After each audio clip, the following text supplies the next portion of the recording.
Those that are watching this video right now, I would like to welcome you to our first ever Dia de los Muertos tutorial and programming here. Today is going to be a one-on-one. What is an ofrenda? What is Day of the Dead? And what can I do at home to celebrate it, and not to celebrate it in a way that appropriates the culture but appreciates the culture? And so now a lot of what I'm going to talk about is a very brief thing.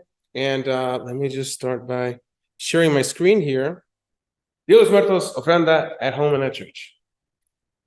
So what is Dia de los Muertos? Very simple. Dia de los Muertos, Day of the Dead, is basically a 3-day celebration in which folks, typically in Mexico and Central America, take the time to set up these elaborate little they look like altars. We call them ofrendas. It's basically a kind of like a little memorial, kind of memorial table that has various tiers. It has different kinds of symbols and images and foods, all of this relating to the dead, of which we either have a personal connection with, we can have a cultural association with. And so Day of the Dead is basically that. Why is it celebrated in Houston and in the US? Very simply put, there's a lot of immigrants from Mexico and Central America who have found that this is the way that they remember those that have died and gone before them. In particular, what does it mean for folks like me, people like folks in my family? For us, it's an opportunity to not just remember, but to reconnect really with what we would call the living presence of those that have died and gone before us. I remember visibly one year when I was a child. It was, I think it was 97, I think it was. It had been about a year since my grandmother and my baby sister died in a car accident. And that was the first year my parents really took in earnest doing Dia de los Muertos. Like other times we had gone to different churches, we'd gone to different areas. Some areas of Mexico, members of our family all had their little family altars. We just never took it too seriously. But when that happened in our family, we decided what's a better way of being able to process our grief and really to think, they may have died suddenly, but they're always here with us. That's when we really started in earnest to celebrate the Day of the Dead. And so that's when I really began to think about, okay, not just simply that I'm going to die, but like that death is just one connecting stage between who I am now and who I will be later on in this life and in this existence. So I'll give you all a brief overview of what is the Day of the Dead, what is the history behind it, what are some of the elements of the ofrenda. We're all lucky because we have an ofrenda already set up in the narthex. So when we're done here, I encourage you to go to our narthex and you'll see it. It's at the side closest to the doors next to the parking lot. That's not as precise as I wanted, but it's that side. And then finally, I'm going to talk a little bit about the cempasúchil, what's called the marigold, the paper marigold. Rachel and I had the wonderful opportunity of spending some couple of hours in my office making paper marigolds out of paper mache stuff. So I will briefly tell you how to do it. If you're really interested in learning how to make your own paper marigolds, we can go to the back over there and I can give you your own little paper marigold testing supplies. So what's a Day of the Dead, Dia de los Muertos? Let's think of it this way. Both in Western culture and in Latin America, there is a particular period of time at the end of October and the beginning of November where we are more attuned to the presence of the spirit. And sometimes this is the time of the thin places. Who has heard of this word, thin places or thin spaces? Next, we cut off the rest of the Yes, I think there's this code who saying yes. Would anyone like to care at taking a jab at what's the definition of a thin place? Through our PFM report. Spiritual world. Right, so not much separation from the spiritual world. Any other definitions? That's a good one. Is this not separation? Is this a physical place? Is this a non-physical place? How can we think of that? It can be physical. It can be physical. Others, any other thoughts about what thin place might mean for you or what a thin space is? John 14, that he's going to prepare a place for us, so that we can be with him. Yeah, the John 14, also in my father's house there are many mansions. Perfect. So that's another, I like that definition because it's not only right thin places, it's that space where we are more aware of the spirit world, but in a Christian way of understanding it, it's where we become more conscious of those places that Christ has prepared for us and prepared for our loved ones. And so in kind of the way that the church has found a way to celebrate these thin places is by celebrating the memory of the saints and of the dearly departed, right? And so in the church, we've heard these festivals, right? All Saints Day, All Souls Day, maybe not in the Lutheran church. All Souls Day isn't necessarily our kind of a practice because we believe that all saints, all of us are saints. So all that have died in Christ are all saints already in the presence of God. So in this kind of like tradition, right, we see All Saints Day, All Souls Day, and what do we now call it Halloween, the day before All Saints Day. What's another way to call Halloween? All Hallows Eve. All Hallows Eve, or the eve of All Saints Day. And so this is in liturgical parlance, we call this the Lesser Triduum. So in the church, we think of the Triduum as Monday, Thursday, Good Friday, Easter Vigil. So this is the lesser one, where it's All Hallows Eve, All Saints Day, All Souls Day. And so this is sometimes called All Hallows Tide. This is prevalent in the Episcopal Church, the Church of England tradition, of which, let me pass some of these out now, these resources which are available for you all. So the excellent question, what is the distinction between All Saints and All Souls? So this is a tradition that really goes back to about the early medieval period. You'll get a little bit more of that history here, but basically All Saints Day was kind of a way to begin to commemorate what are those Christians that we have in common, those Christians and whose witness that we all say, we all agree these are saints, or these are the saints that the church has declared to be saints. So All Saints Day was really kind of a way for the medieval church to say, what are figures that we can focus on this day that we say the church recognizes as saints? And of course, at that time, we can get extra graces from these folks. We do extra masses in their name. So All Saints Day is really kind of a tradition that focuses on those canonized saints. While All Souls Day, typically an All Souls Day, that also is part of a medieval invention. All Souls Day was really there to help those whose loved ones have just died, right, to have the ability to receive additional indulgences on this day. So if someone were to die, they're most likely in purgatory. So you would say an extra mass for All Souls Day. And it's on this particular day that there's an emphasis on saying masses for our beloved deceased people because they needed to get out of purgatory. So that's why there's this distinction. In Lutheran theology, we believe we're all sinner and saint at the same time. So we don't celebrate All Souls Day because we also don't believe that there's a particular day where we have to say certain masses to get souls out of purgatory. That's not necessarily part of our theology. Okay, and then what about All Hallows Eve? So that's a good question. So All Hallows Eve are also in the medieval church was a way to prepare for All Saints Day. So we can imagine, right, there's also the story that at the same time, while the medieval church is evangelizing the Celtic people, that there was this tradition called Samhain that was kind of this tradition, this kind of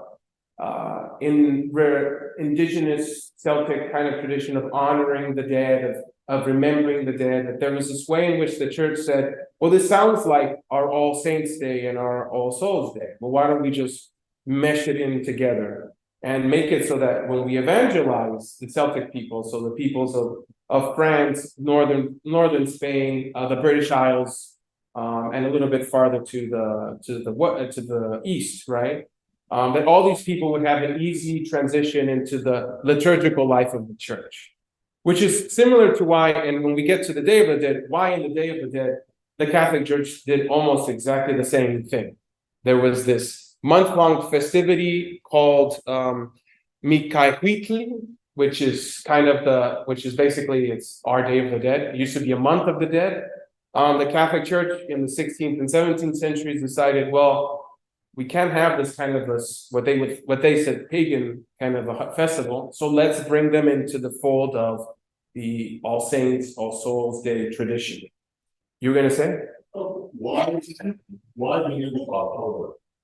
Why the end of October? Perfect time. So end of October, if you think about this way, harvest time has ended, or it's going to end at this particular time. And there's really the beginning of a time in Europe and in Mexico where there's a time in which either there's a second planting or the harvest and the fields are being kind of gleaned to prepare for the fallowing of the winter. So there's not much planting that goes around. So in human minds, right, that usually represents, right, a changing of the season, a transition from one life to the next, from what is living, what has been harvested to what is dead. And so there's always been in Europe and in Latin America and in Central America, this idea that as the seasons change from fall to winter, there is a changing of our life from living to dead. And so it's in this kind of a changing of the season, there's this need to say, that the separation between who we are now and who we will be after life, that's closer to us now. And so that's why those 3 days are typically seen as the days in which we remember the dead, or in Latin America, it's when the dead come back from their journeys in the underworld. So all of them say the Christine walls of the always saying put things in context, because I remember when we were visiting New Zealand and Australia in one season, they were exactly in opposite seasons. So people come and work their belief systems into the context of the climate where they are. No, and that's perfect. And so taking that idea then, Bridget, so Day of the Dead, right? So the Day of the Dead is basically, it's this, originally was a month-long celebration in which the souls of our recently deceased, particularly the souls that have died either a year before or 4 years before, they have just finished their journey through the underworld called Mictlan. So think of it this way: in the Aztec mythology, when you die, right, the death isn't the final. You dying isn't the end of things. You have a long journey through 9 different levels of the underworld before you end at the final resting place, which is called Mictlan. And so in these 9 kind of levels of the underworld, you go through various journeys. Your soul is cleansed of whatever ills it had committed in the life before, and it journeys to a final resting place where it is at rest. It is purified of everything that has experienced. And so it's after the soul has arrived in Mictlan that what they used to call the goddess of the dead would say, all right, you can go home and go visit your family. Now you're purified. You can go and visit them and remind them that there's a connection between who you were and who you are now. And so that's really where the tradition comes in, is this idea that after the soul is finally in its final resting place, the soul now has the ability to go back and visit one's loved ones. So that's where Dante gets the 9 circles. Well, it's interesting you say that, because there's an interesting connection, even though it's from a separate culture altogether. 9 is an interesting number in relation to death. So fascinating, good point. But which day is Dia de los Muertos? So October 1? So which day is actually we're going to that right now, I think it is. So now we have the list of the days. So the day that we call Dia de los Muertos is November 2nd. November 2nd.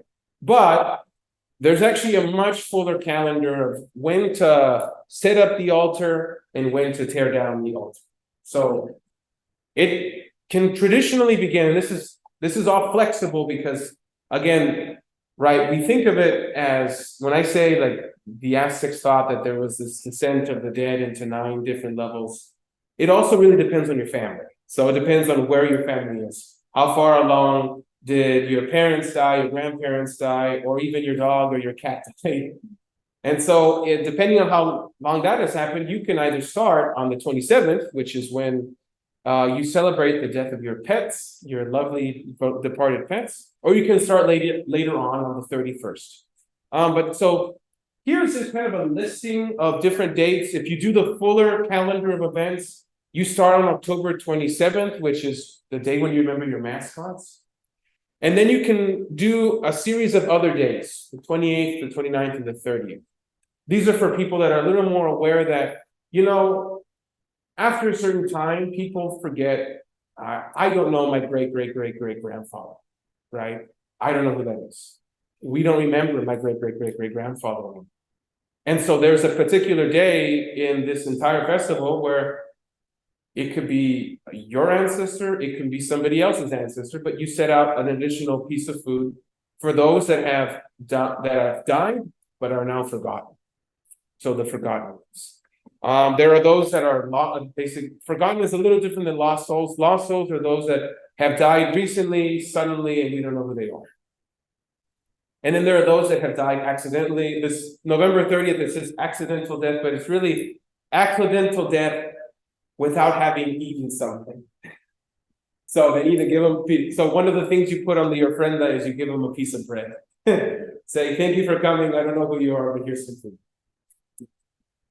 So the 31st is really the day when most people, that's what I typically do. We set up our ofrenda. That's the day when most people, they put up the ofrenda, they put out some food, they light a candle, and they put out pictures of the ancestors that they want to remember and know. So that could be a great-great-grandfather. You'll see a copy of a photo of my great-grandfather on our ofrenda over there. Is my great-grandfather Daniel. I never knew him personally, but I put him out there because I won't have a time to do that any other time of the week. But he's out there, so that typically is when you would put like great-grandfathers, great-grandparents on this day. You can even if you have a special attachment to a cultural figure, you can put them there. You can put Freddie Mercury, et cetera, et cetera. You can imagine who you can put on the 31st. And that's what we call our ancestors, people that we would say, I have descended from this. Could be a cultural ancestor, a personal family ancestor, you name it. When I was in San Antonio, there's some ofrendas that have Selena on there. Because for some people, we consider Selena to be our ancestor, if you would, even though she would have been around my age or a little older. So then November 1st. November 1st, sometimes you notice around here in Houston that people call this the Day of the Dead. It's a yes and a no. November 1st is called the Day of the Holy Innocents. That's the day when we remember children and babies that have died. So children and babies that have died. So that could be babies that have died either stillborn, even babies that have been aborted. You can name it, or even children that have died, maybe they're 2 or 3 months in and they pass for some reason. And then children, so we would say children up until they become teenagers. We would say those are the children. And then November 2 is, we remember all our adults. That is the Day of the Dead. That is the real fun brouhaha. That's when, if there's in Mexico, when you think about huge festivities, huge festivals and carnivals, they usually celebrate it on the 2nd. Because that's when we would think the whole family's here now. Everyone's here. We're all dancing and having a good time and having a couple of drinks, and which is another thing. When we get to the ofrenda, you can actually put alcohol in the ofrenda. If your loved one really liked a good drink. Is that the day that they have large parades? Yes.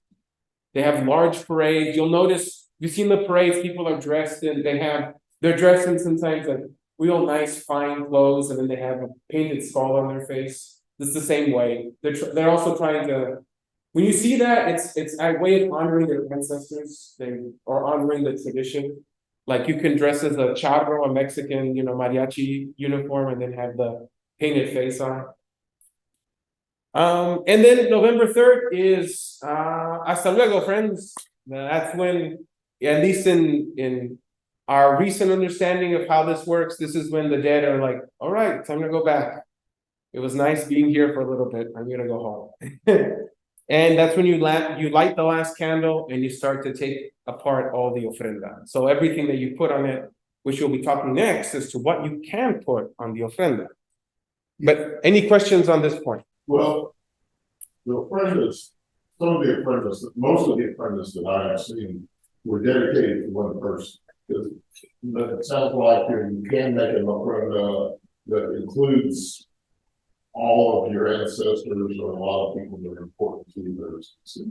Yeah, so I have heard the opposite. Most people include everybody, and it's sometimes some people would do an ofrenda entirely for one member of the family. The easiest way to see if whether or not the ofrenda has been dedicated to one particular member of the family is, and I'll show you right now because I'll show you some images of layers.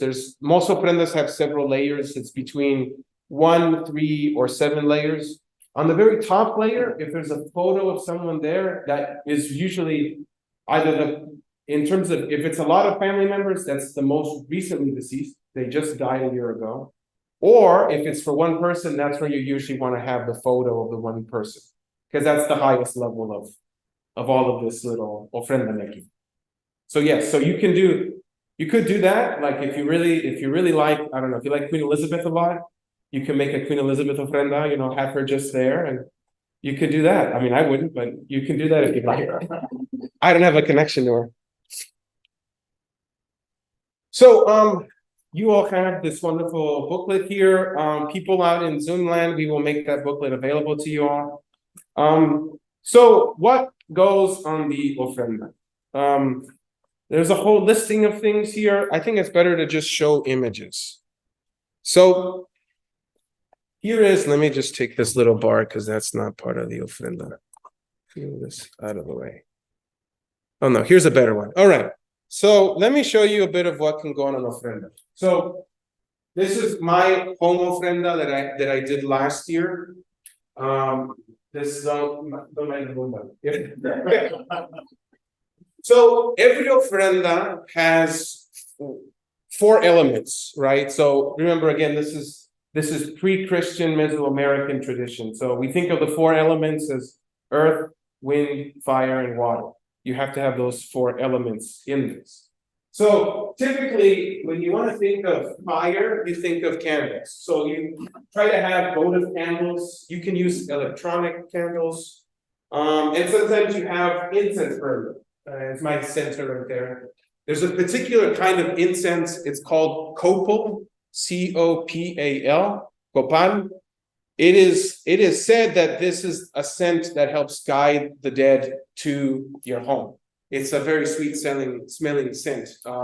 I have some copal in the ofrenda in the narthex, but I haven't lit it because I know that people's noses can be sensitive. So I'm not gonna try to light it, but if you ever want to smell it, let me know and we can make an arrangement.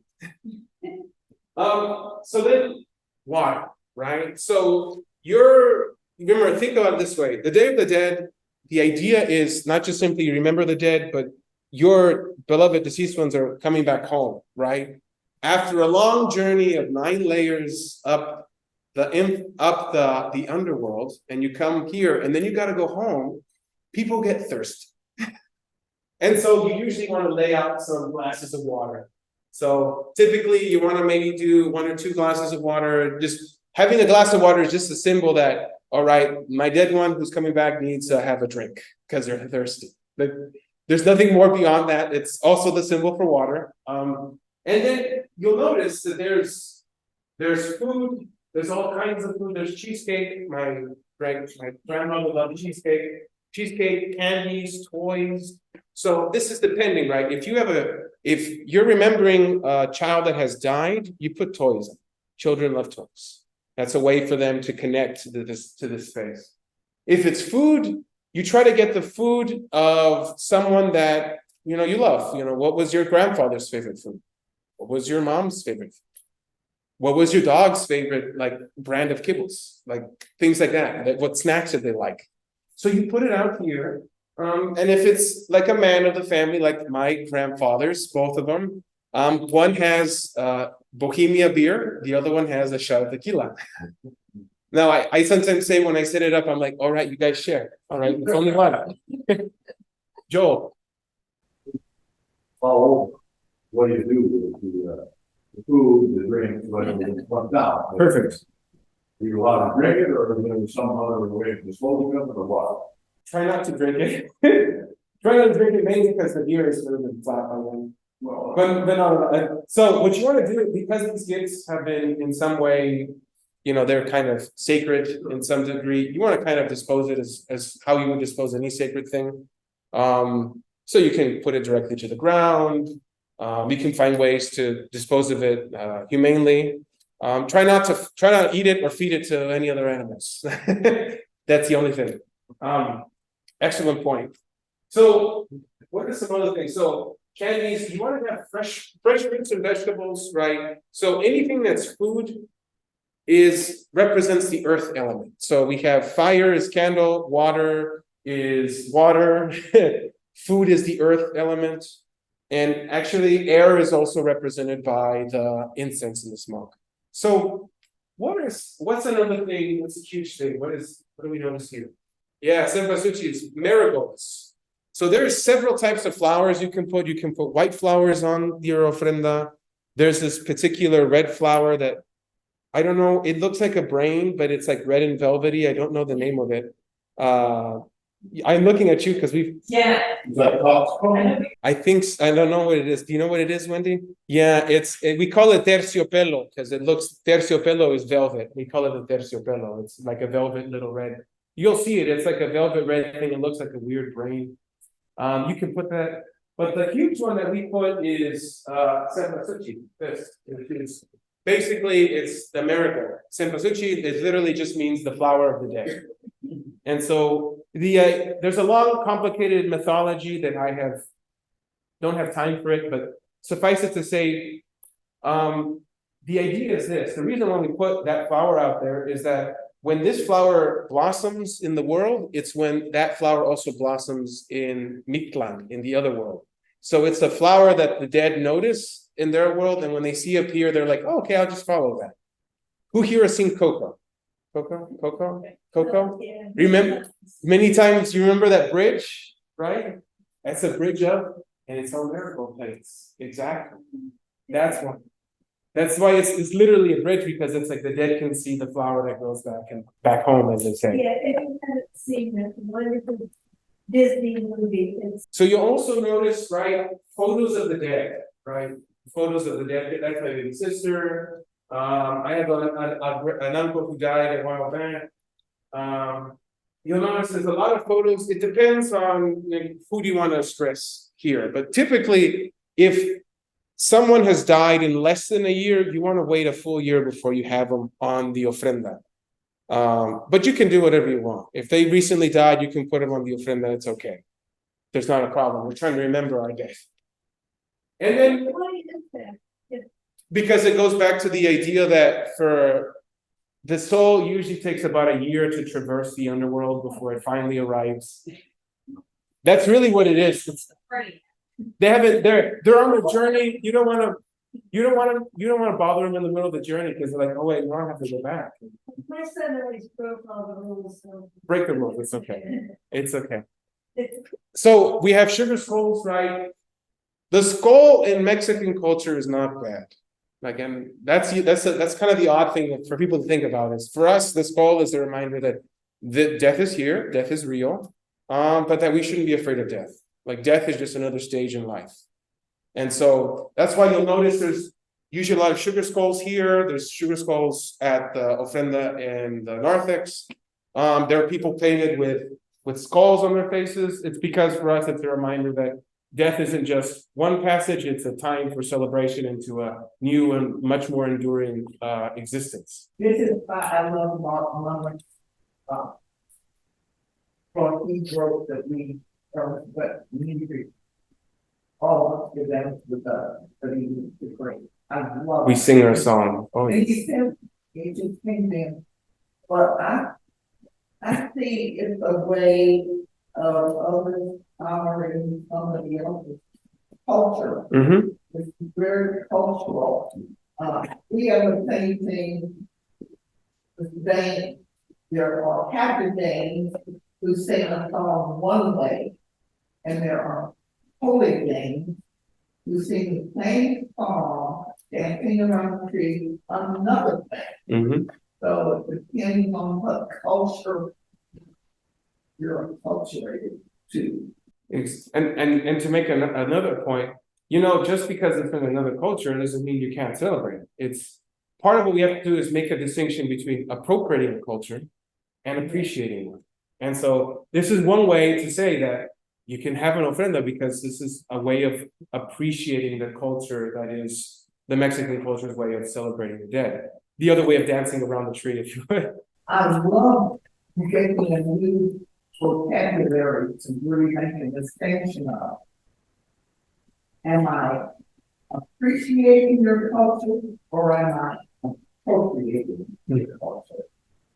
And since I use a lot of stuff with our brothers and sisters at Augustana, I find myself talking that a lot of times. Mm-hmm. And I think, oh, we're just keeping that shut.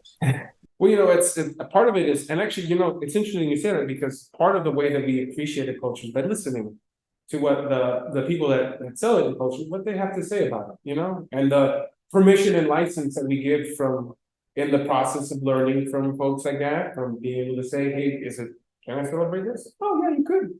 By all means, have fun, enjoy it. I think this is a wonderful tradition, something I had never known about, and it was watching Coco that I first became aware of. But that wonderful lines in there about if you forget them, you know, I mean, somebody, you know. We have to always remember. Yeah, well, and you know, and to bring that a little bit around, like, you know, this is mi tienda. It is a Mexican restaurant in San Antonio. They put a lot of people in here because I mean these are folks that I think most of the employees at mi tienda have never met, but they still remember them, right? And that's where I would agree, you know, that even though someone is dying, they're still with us because we remember them.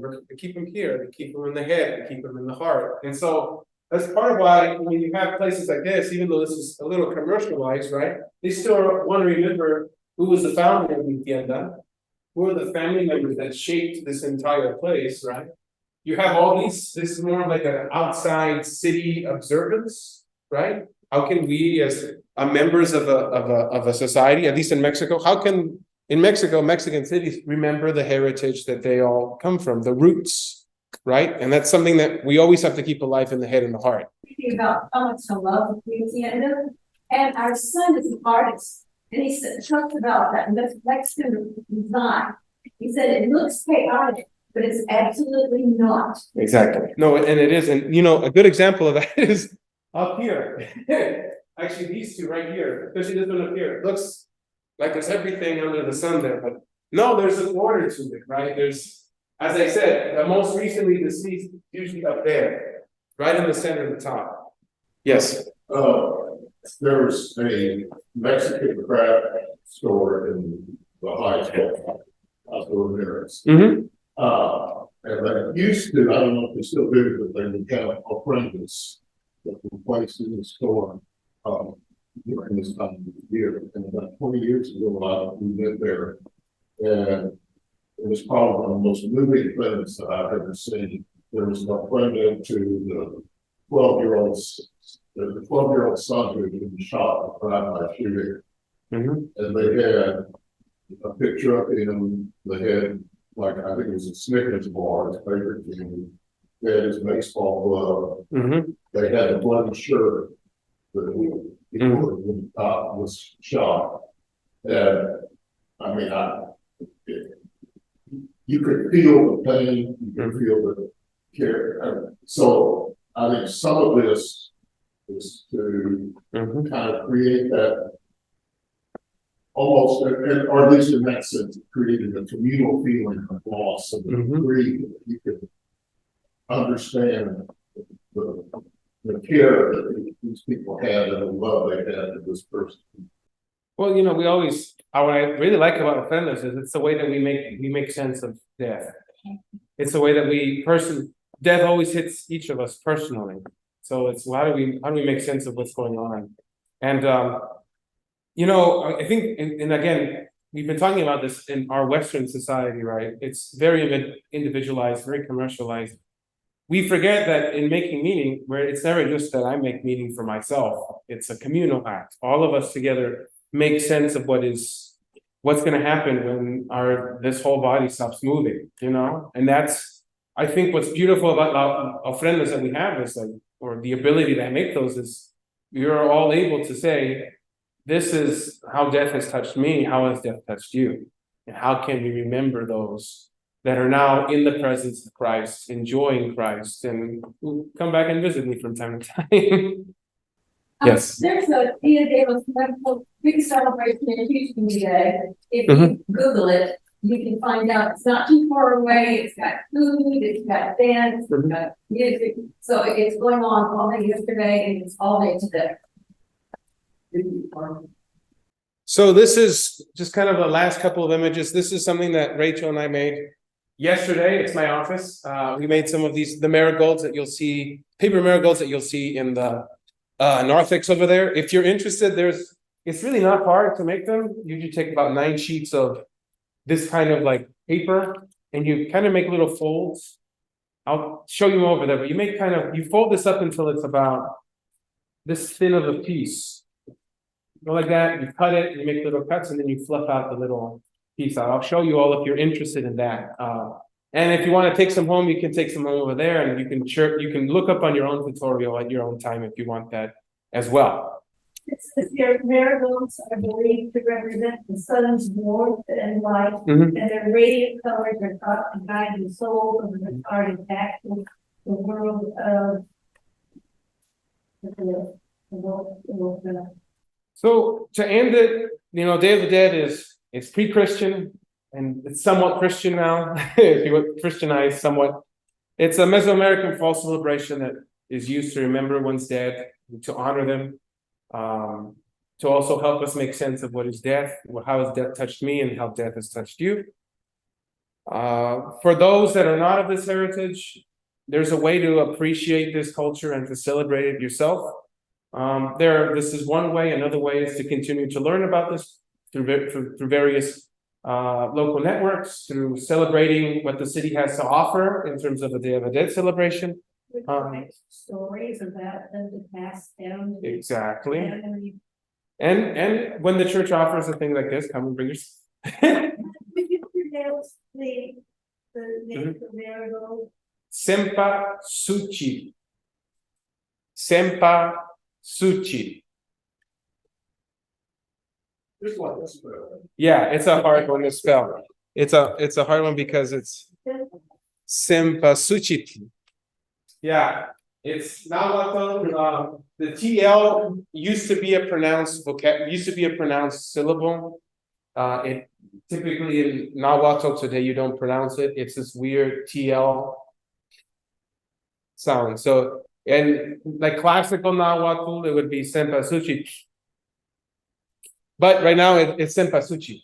Sempasuchi. That's most people that speak Nahuatl, which that's another thing that the Aztec language and culture didn't go away. It has endured, and it continues to endure with the descendants who live all around the Valley of Mexico today. So Sempasuchi. And it's similar to the word Sochi, which is the word for flower. Sempasuchi, Sochi. So when you add a word to other words in Nahuatl, there's usually a change in the syllable. So that's what happened. All right. And so it's up to, and if you would like to celebrate this wonderful holiday, it's always up to you. However you want to do your ofrenda, whoever you want to honor, there's always a method to all of this, but make it your own. So Thank you so much. thank you.